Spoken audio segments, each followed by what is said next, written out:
Alors, dans quel contexte sont générés donc les produits qui vont être à la base de la formation de la croûte continentale? C'est évidemment dans le contexte géotectonique des zones de subduction que la croûte continentale peut naître et peut croire, donc qu'on appelle création de croûte continentale et la croissance, c'est-à-dire le développement de cette croûte continentale.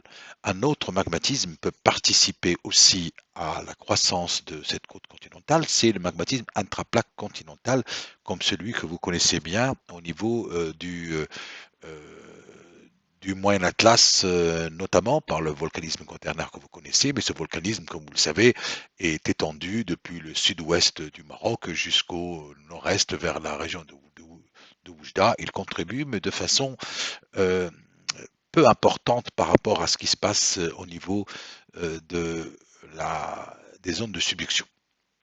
Alors, deux types de subduction sont décrits et bien étudiés, bien connus. Le premier est une subduction où on a la formation de ce qu'on appelle les arcs volcaniques. Ça correspond donc à la subduction d'une lithosphère océanique sous une autre lithosphère océanique. On appelle ça aussi subduction océan-océan.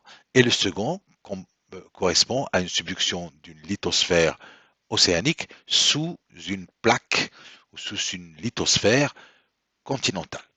Bon, les choses sont à peu près analogues, mais on va les décrire séparément.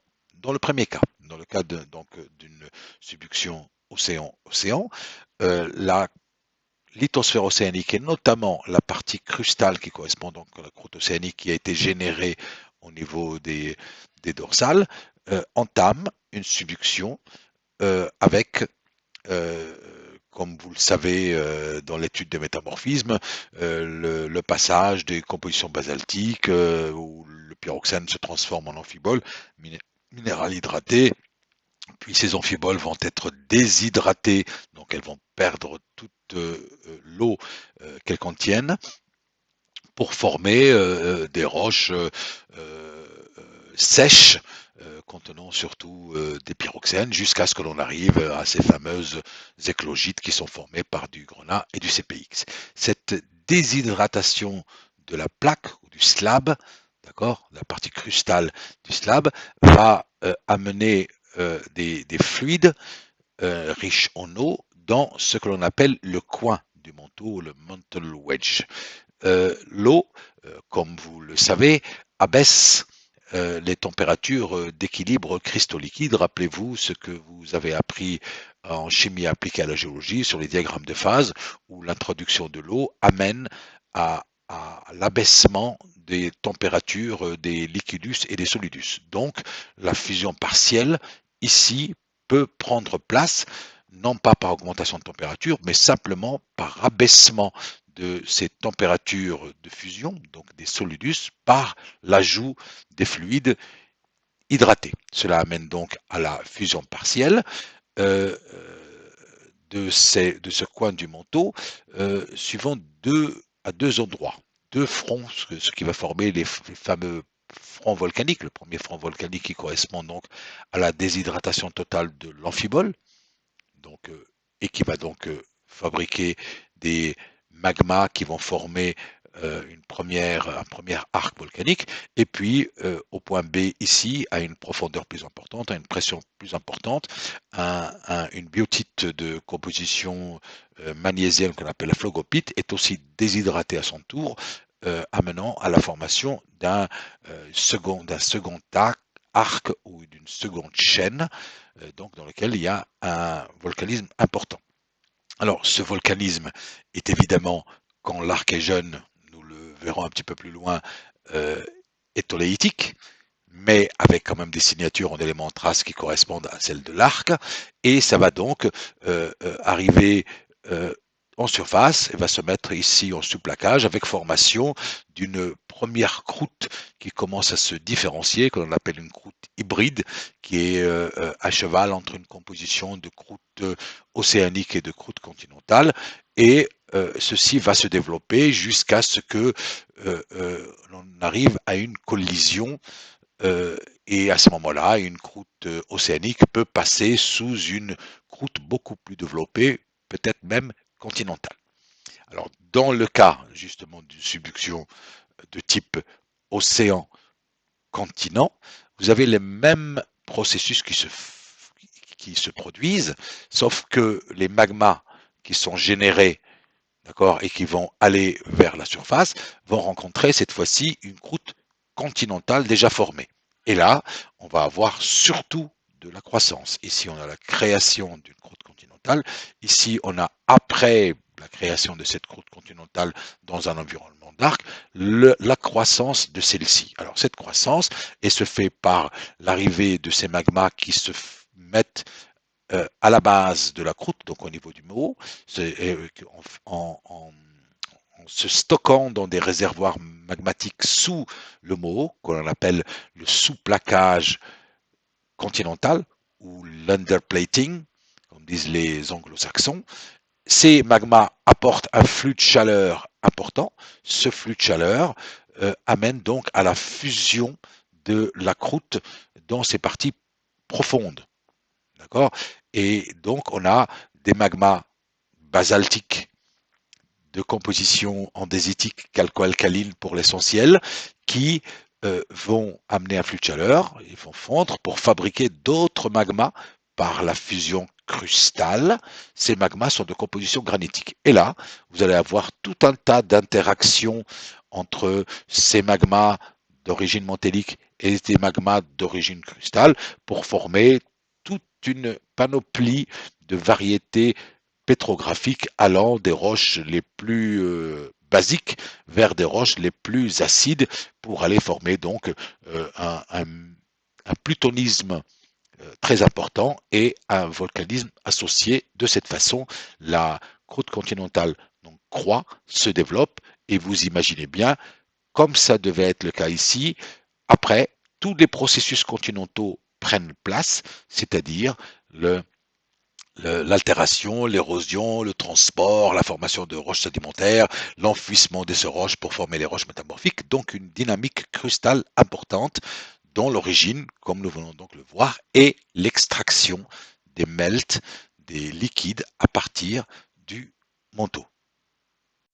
La meilleure illustration de ces interactions euh, manteau-croûte au niveau des arcs continentaux, c'est évidemment le fameux batholithe côtier du Pérou, donc le Pérou qui est ce pays allongé suivant la côte ouest de l'Amérique du Sud, où donc la plaque océanique Pacifique passe sous la plaque Amérique du Sud. Et là, sur cette coupe-là, on voit qu'il y a une certaine complexité due à l'interaction entre les magmas mantéliques, les magmas crustaux, pour aller former différents types de roches magmatiques sous différentes formes, des massifs, des complexes annulaires, comme c'est le cas ici, qui correspondent donc à l'arrivée de magma et à leur stockage dans les champs magmatiques, autour des champs magmatiques, etc. Mais aussi du volcanisme associé qui est ici. Donc là, vous avez toutes les roches plutoniques qui sont de toutes sortes, qui sont des tonalites, des diorites, des gabbro-diorites, des granites, et vous avez aussi toutes les roches volcaniques dont la composition va des basaltes andésitiques, des andésites basaltiques jusqu'aux trachytes et pouvant arriver évidemment jusqu'à la composition des rhyolites.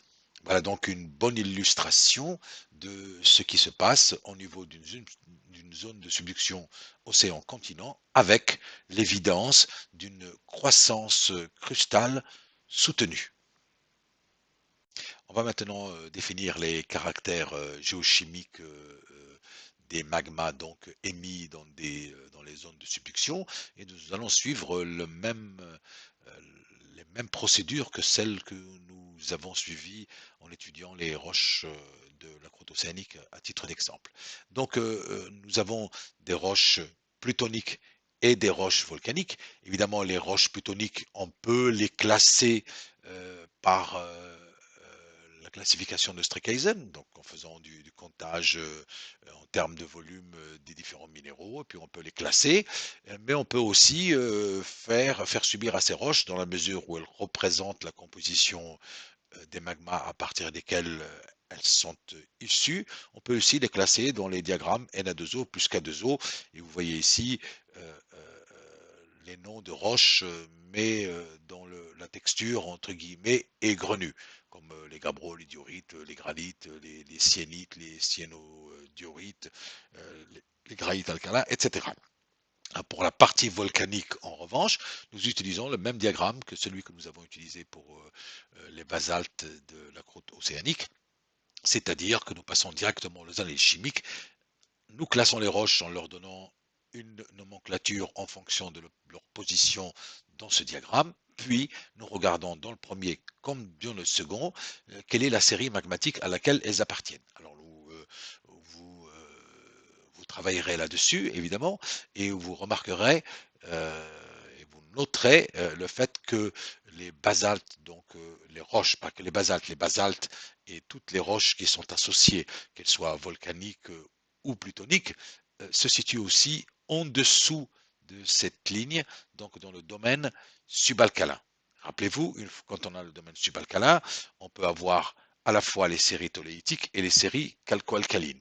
Pour faire la différence, nous utilisons toujours le diagramme AFM, alcalin, fer, magnésie, dans lequel les magmas toléitiques que nous avons vus montraient un enrichissement en fer important pour les termes intermédiaires entre les termes les moins différenciés et les plus différenciés. Pour les séries calco-alcalines, entre les termes les moins différenciés et les termes les plus différenciés, l'enrichissement en fer est plus faible. Cet enrichissement est faible, rappelez-vous là encore, est lié au rapport fer sur magnésium. Ce rapport, sur ce diagramme-là, FeO sur MgO en fonction de SiO2 pris donc comme indice de différenciation, comme c'est le cas ici, les séries calco-alcalines vont se répartir ici, alors que les toloïtiques montrent un rapport FeO sur MgO plus fort. Donc les séries des zones de subduction se situent pour l'essentiel dans le domaine calco-alcalin. Bien que les roches volcaniques et plutoniques donc dans les environnements d'arc soient dominées par la série calco-alcaline, d'autres séries magmatiques peuvent leur être associées. Ce sont les séries toléitiques, donc on appelle les IAT, rappelez-vous, les toléites d'îles d'Arc, et les séries chochonitiques, c'est-à-dire des séries qui sont très riches en alcalin, et notamment en K2O. La coexistence seule ou ensemble des différentes séries dépend de la maturité de l'arc, c'est-à-dire de l'âge de cet arc. Un arc jeune qui commence tout juste à fonctionner est dominé par un magmatisme toléitique, donc avec un enrichissement en fer des termes intermédiaires, suivi pour un arc un peu plus mature par une activité magmatique dominée par les séries calco-alcalines, puis quand l'arc devient très mature, et notamment en domaine d'arrière-arc, donc derrière l'arc, on a donc une activité alcaline, dite chochonitique, parce que riche en potassium. Bien. Cette diversité donc dans la nature des différents types de magma donc émis dans ces zones de subduction peut être illustrée aussi grâce à un diagramme SiO2 K2O. Alors, SiO2 pris comme indice de différenciation depuis les termes les plus basiques vers les termes les plus acides, où on passe donc d'ici des basaltes, andésite basaltique, andésite, dacite, éryolite, et ici vous avez les teneurs en K2O. Et là, vous avez donc nos fameuses trois séries, si on veut, les premières qui sont dites calco-alcalines pauvres en potassium, mais qui correspondent aux IAT, les séries calco-alcalines modérément potassiques ou potassiques qui représentent la plus dominante, qui correspondent donc aux séries calco-alcalines en général, et puis les fameuses séries alcalines, dites chochonitiques, riches ici en potassium, se trouvent donc vers les compositions très très riches en K2O. Ce sont les chochonites, les roches alcalines potassiques et même des roches ultra potassiques. Alors, en termes d'éléments traces, et en commençant par les terres rares, vous remarquerez là encore, vous avez les mêmes diagrammes avec lesquels vous êtes familier maintenant, qui sont donc les diagrammes de normalisation des contenus en terres rares par rapport aux chondrites pour les séries calco-alcalines pauvres en potassium, moyennement riches en potassium, et les séries potassiques jusqu'à ultrapotassiques. Alors qu'est-ce qu'on remarque? On remarque que les premières ont des spectres relativement plats. D'accord? On a mis ici le spectre des N-morbes pour les comparaisons et on voit que avec la différenciation, c'est-à-dire avec l'augmentation des teneurs en SiO2 pris comme indice de différenciation 54, 58 et 66%, les spectres restent quand même relativement plats et qui ressemblent tout à fait à ceux des entre guillemets des morbes. Ce sont ces fameuses roches dites IAT, Island Arc Toléite. Vous avez les roches franchement calco-alcalines, où l'on voit que le spectre des terres rares légères commence à se redresser en montrant donc un taux d'enrichissement des terres rares légères qui commence à être supérieur à 1, mais avec un spectre des terres rares lourdes qui reste relativement plat. D'accord? Ce sont les séries calco-alcalines, ce sont des spectres typiques des séries calco-alcalines. Enfin, les séries euh, alcalines généralement situé en arrière-arc, montre un plus fort enrichissement en terres rares légères. Vous voyez, le taux de fractionnement des terres rares légères est cette fois-ci largement supérieur à 1. Et on remarque qu'il y a aussi un certain taux de fractionnement des terres rares lourdes qui tendrait à montrer que les sources de ces magmas en contexte d'arc sont beaucoup plus profondes, probablement dans le domaine de stabilité du grenat. Vous travaillerez là-dessus aussi avec M. Daher, mais nous avons déjà parlé du grenat dans la composition du manteau. Alors, quand on a évidemment, quand on est en domaine de subduction continentale, euh, nous avons donc une plaque océanique qui passe sous une plaque continentale et les magmas générés vont traverser une croûte continentale avec laquelle ils vont interagir et vous avez des processus d'échange d'éléments chimiques entre les roches traversées et le magma qui amènent donc à la contamination de ces magmas pendant leur cristallisation fractionnée. C'est ce qu'on appelle le processus AFC, Assimilation Fractional Crystallization, ou alors l'assimilation qui se fait en cours de la cristallisation fractionnée et qui amène donc à des perturbations, si on veut, des compositions originelles des magmas issus du manteau. Si l'on se penche maintenant sur les diagrammes élargis, ou les spider diagrammes, donc ces fameux diagrammes araignées, donc qui sont élargis parce que élargis à d'autres éléments en trace que ceux que l'on a utilisés auparavant, c'est-à-dire les terres rares. Et vous avez donc ces éléments qui sont portés ici à gauche pour les Lille, puis les HFSE, puis vous avez les terres rares jusqu'aux terres rares les plus lourdes. Et vous avez donc ici une série de roches émises en domaine de subduction. Vous voyez, un parallélisme quasi parfait entre ces différents faciès. Et vous avez donc ce qu'on appelle des signatures géochimiques, marquées ici par ces fameux creux ou ces pics, hein, qu'on appelle ici une anomalie négative, ici une anomalie positive, ici une autre anomalie négative, dont certaines sont totalement caractéristiques des séries émises en contexte d'arc, que ce soit les séries toléitiques ou les séries calco-alcalines ou les séries chochonitiques, elles ont toutes des signatures géochimiques typiques, dont principalement une anomalie négative en tantol niobium, qui est constante, c'est une des principales signatures géochimiques des contextes en subduction. Alors pourquoi est-ce que ces magmas ont-ils ces anomalies négatives? Pourquoi est-ce qu'ils en sont pauvres? Autrement dit, alors, les débats continuent. On pense qu'il existe peut-être une phase dans le manteau supérieur qu'on ne connaît pas, qui retient le tantal et le niobium, mais qui ne leur permet pas donc d'être incorporé au produit de fusion partielle. Nous avons aussi, c'est aussi une légère anomalies négatives en zirconium et hafnium, d'accord, qui sont aussi des HFSE, et surtout aussi une anomalie négative en titane. Donc titane, anomalie négative en hafnium zirconium et anomalie négative en niobium tantal, généralement, c'est indicateur de magma de zone de subduction. Cela est très utile, évidemment, quand vous avez des roches très anciennes dans lesquelles vous n'avez plus du tout de contexte et que vous êtes obligé de retrouver vous-même le contexte. L'utilisation de ces diagrammes peut être indicatrice. J'attire votre attention sur une chose relativement importante, c'est que on vient tout juste d'en parler, quand vous avez une contamination, une AFC, les éléments de la croûte sont rajoutés au magma. Et les éléments qui sont rajoutés au magma issu du manteau et qui auraient cette signature originelle peuvent tout à fait incorporer des éléments comme le thorium, qui, rappelez-vous, est un composant de la croûte continentale supérieure, ou un élément comme le cérium. Et si vous enrichissez ces magmas en ces deux éléments, ils vont, leur quantité donc vont augmenter et leur position ici sur les diagrammes vont monter, ce qui va provoquer une anomalie négative en total niobium, mais qui est secondaire, artificielle si on veut. Elle n'est pas originelle. Donc il faut faire attention. Il faut que les magmas que vous analysez et que vous traitez dans des spider diagrammes comme celui-ci ne soient pas des magmas contaminés.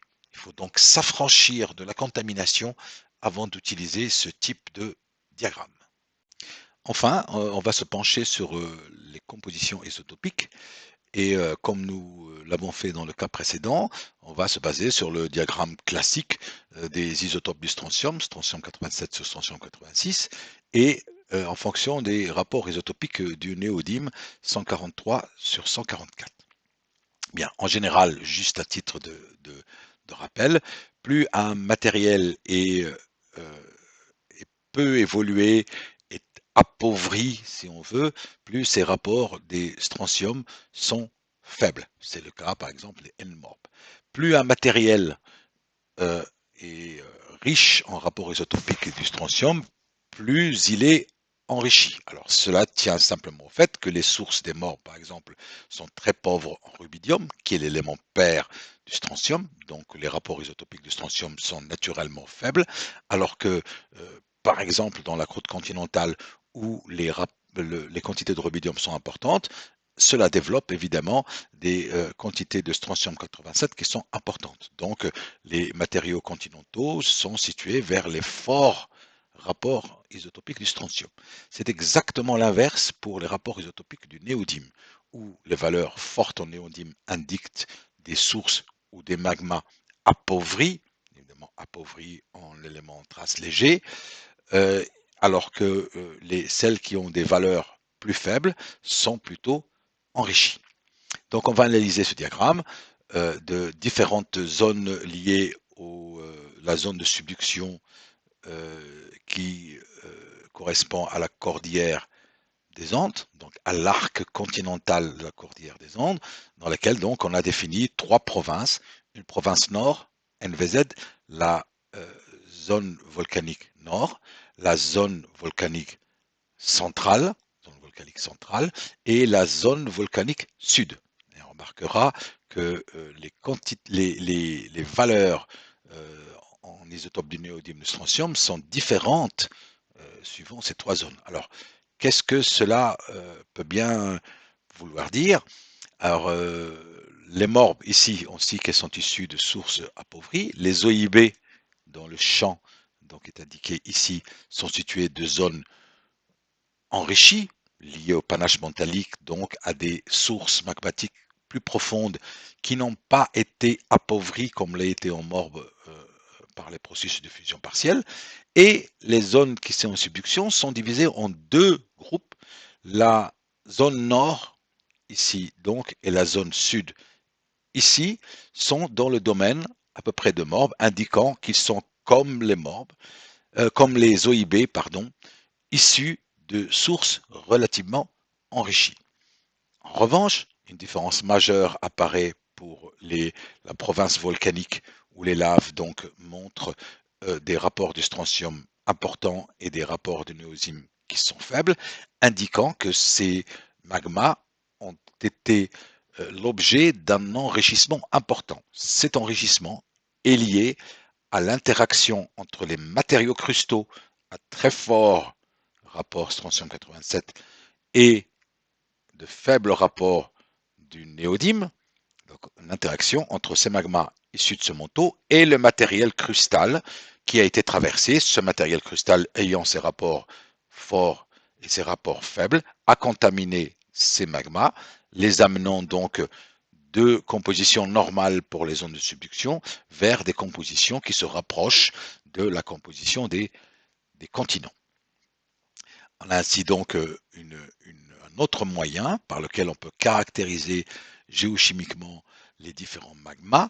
Sachez donc que si on est dans un domaine d'arc où la contamination de cristal est peu importante, là, les compositions chimiques en termes d'isotopes du néodyme et du strontium sont comparables à celles des OIB, indiquant qu'ils sont issus de sources relativement enrichies. Alors cet enrichissement ici n'est pas comme pour les OIB lié au fait qu'elles sont issues de sources qui n'ont pas subi beaucoup de fusion partielle, mais plutôt que de sources qui ont subi un certain enrichissement à partir de la plaque subductante et de sa déshydratation formant des fluides riches en eau qui transportent les matériaux légers comme le rubidium qui va développer donc des valeurs plus importantes que celles des morbes en strontium.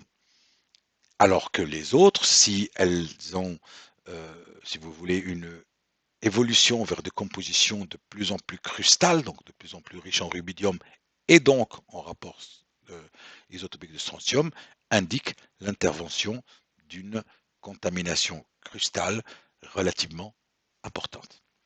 Voilà, ce cours donc enregistré prend fin avec cette diapositive.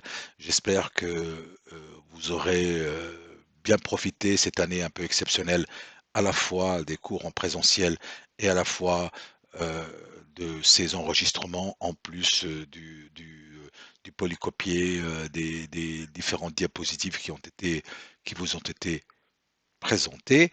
Euh, bon, j'espère que cela fera un vrai plus. J'espère que nous continuerons à communiquer via la plateforme Moodle, moi en vous proposant des questions ou des petits exercices à faire pour mieux saisir ce qu'il y a. J'espère aussi que vous suivrez de façon assidue toute la partie relative au traitement des analyses chimiques que vous fera M. Daher. Avec tout cela, vous aurez normalement matière à réfléchir d'un point de vue géochimique sur des problématiques d'ordre local, régional, liées à la présence d'anomalies chimiques ou encore sur une réflexion plus globale, plus synoptique, si on veut, concernant la géochimie de la planète Terre et des cycles géochimiques qu'elle peut montrer pour l'évolution d'un certain type de roches et de magma. Je reviens vous remercier de nouveau.